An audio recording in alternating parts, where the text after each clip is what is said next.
पवन सिंह को बोल के किसी भी कलाकार को अगर सुकून मिलता है, व्यूज मिलता है यूट्यूब पे, चर्चाएं मिलती है, चर्चाएं होती है, जाओ तो बात बोल के खुश हो लो। जाओ जाओ। मैं हर बात का जवाब देना उचित नहीं समझता। जय श्री राम।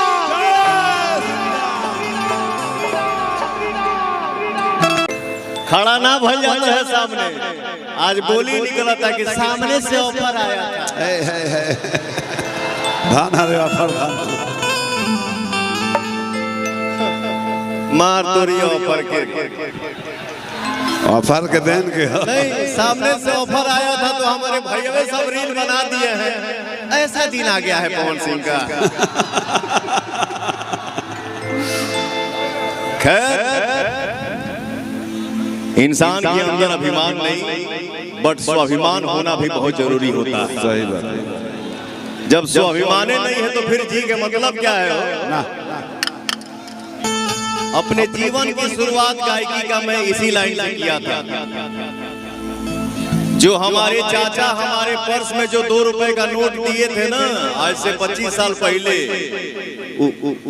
वो हमारे पर्स में वो 2 रुपए का नोट आज मिली। तो भैया रहे तो पर्स लेके घूमता नहीं हम। पर्स का जमाना बाप, गूगल पे फोन चलता है। तो मैं अपने जीवन का शुरुआत इसी लाइन से करता हूँ हर मंच पे भैया। कोशिश करता हूँ कि आप सबका आशीर्वाद मिलता रहे।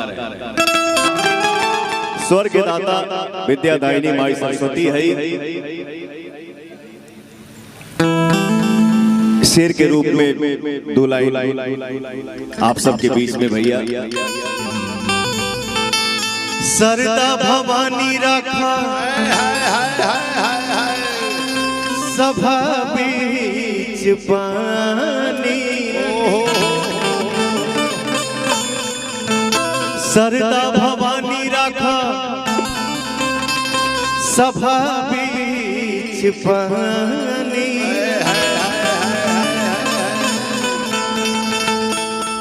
अरे छोटुआ क्या सर?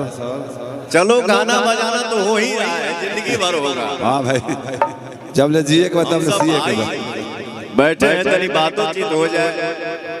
एक घड़ी यूट्यूब के ऐसा जमाना आ गई बा। लव यू टू रे, love you 6, love you 6। YouTube का ऐसा जमाना आ गया है। कैप्शन में ऐसा लाइन नहीं करता है, लिखाएं खाते में बैठले रहता है। और कुछ लोगों का इंटरव्यू देख के एगो तक घरे घरे कहीं कौन कार्ड खुलल घरे घरे पॉडकास्ट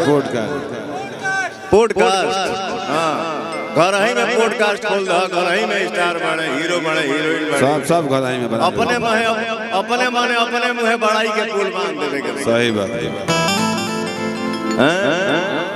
फलानवा कहीं ना जाने, फलानिया कहीं ना जाली, उनका फिर आवेला तो एक्सेप्ट करे नहीं। सही है। हे जा फुर्सत बा, फुर्सत के कमी नहीं। लेकिन एक बात जरूर मानना पड़ेगा, हमारे भाई इतना प्यार करते हैं। सही में बोलता हूँ कि पवनवा को बोलने की जरूरत क्या है? जैसे एक जनी बोलल बड़ी नाम ना रखब, नाम का धरी नाम तने को नहीं कहता रे, नाम धरे के टाइम बा समझ जा सरे पगला। बात के पूछ लेवे के चीज के चिन्हे के खड़ा होके में गोड़ कांपता था। हां जी, ये भोजपुरिया हिंदी है, गोड़ कांपता था। तू कहबू जी अब रानी, तू कहबू मर जाए। बहुत गंभीर लड़की है, बहुत ही कहे। एक छोटा सा कोहिनूर हम लोगों के बीच में आया हुआ है, बैठा हुआ है, जिसका नाम है प्रियांशु सिंह। उठ जा बेटा।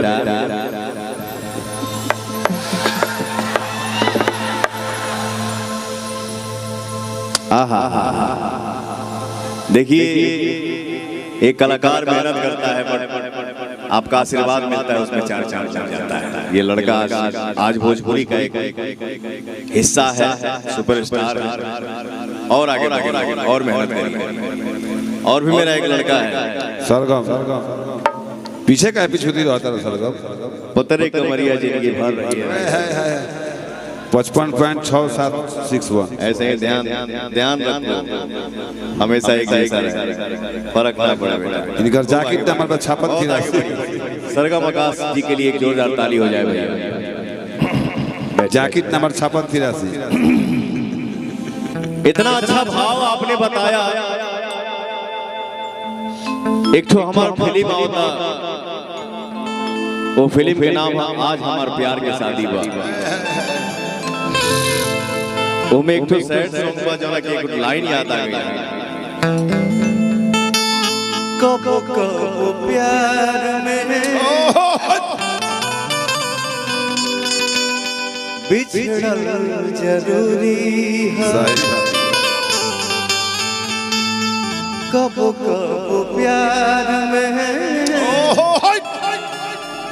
बिछड़ल जरूरी है। एक बहुत ही सीनियर राइटर मुंबई शहर में हमसे एक बात बोले कि बेटा ये जो प्यार ये कभी पूरा हो नहीं सकता। प्यार में आधा पा, इश्क में आधा सा, मोहब्बत में आधा पा।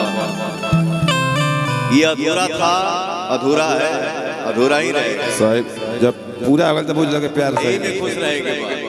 हंसलू तो भाग हमारा जाग जाए, हंसलू तो भाग हमारा जाग जाए, जा हमारो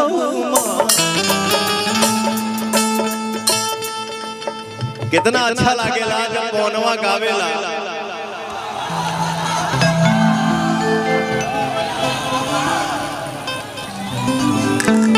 गरीब गरीब ये सुनाला कि चल चल चल तोरा माई से कहा। लेकिन ये बहुत बड़ा सौभाग्य है कि आपका भाई पवनवा सैड सॉन्ग गाता है, रोमांटिक गाता है, और हमारे भाई एंजॉय करते हैं। बच्चे झूमते हैं। हंसलू तो भाग हमारा जाग जाए, हंसलू तो भाग हमारा जाग जाए, जा हमरो जा हमरो हरे के लाग जाए, जा हमरो तो हरे के लाग जाए, जा हमरो तो हरे के लाग जाए। हंसलू तो भाग हमारा जाग जाए, हंसलू तो भाग हमारा जाग जाए, जा हमरो हरे के लाग जाए, जा हमरो तो हरे के लाग जाए। क्या बात है, जाओ।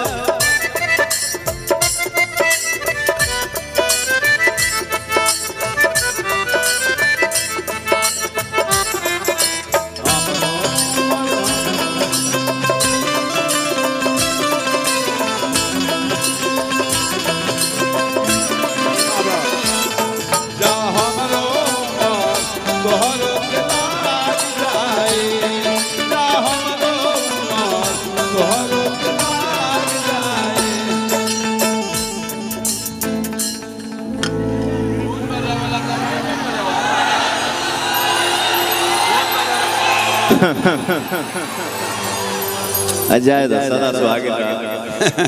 सदा सुहागिन रहा।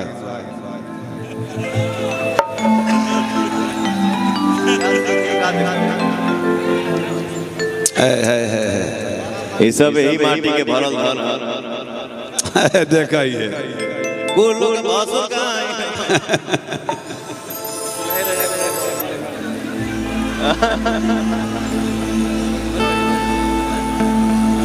नहीं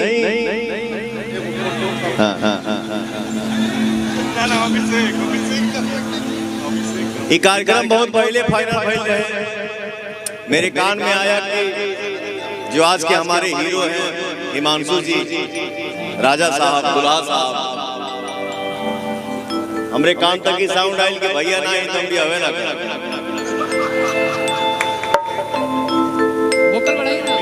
तो बहुत ही बिजी शेड्यूल बा, लेकिन सारा काम के साइड करके आज भाई के तिलक में पहुंचे के मौका मिला।